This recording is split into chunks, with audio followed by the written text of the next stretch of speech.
ہم یہ بھول جاتے ہیں کہ ہم نے ان سے کیا سیکھا، ہم یہ بھی بھول جاتے ہیں کہ انہوں نے وطن کے لیے کیا، وطن سے جو محبت تھی، مٹی سے جو محبت تھی، وہ ہم میں کیوں نہیں ہے، ان شخصیات میں کیوں ہے۔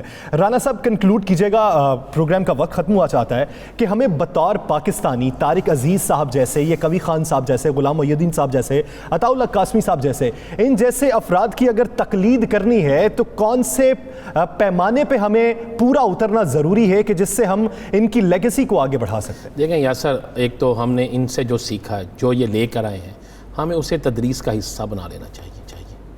ہمیں جب تدریس کا حصہ بنا لیں گے تو ہم اپنے ہیروز کو نہیں بھولیں گے، ہماری آنے والی نسل اس کو نہیں بھولے گی، اور ہمیں پتہ ہوگا کہ انہوں نے پاکستان کے لیے کیا کیا ہے، اور اسے تدریس کا حصہ بنا لیں تو میں سمجھتا ہوں ان کے لیے ان کی کی ہوئی خدمات جو ہیں، ان کی جو پاکستان کے لیے کی ہوئی محنت ہے، اس کا سب سے بڑا صلہ یہی ہے۔ بدقسمتی سے ہم اسے تدریس کا حصہ نہیں بناتے اور چند دنوں بعد اسے بھول جاتے ہیں۔ ہمیں تدریس کا حصہ بنانا ہوگا، ہمیں ان کے مضمونے ہوں گے، لوگوں کو وہ پڑھانے ہوں گے کہ یہ کیسی شخصیات تھیں، یہ کیسا ادب تھا جو ہمارے ہاں پہنچا، اور یہی ادب اب باقی نسلوں تک بھی پہنچنا چاہیے۔ ناظرین، دی لاسٹ آور سے مجھے دیجیے اجازت، اللہ نگہبان۔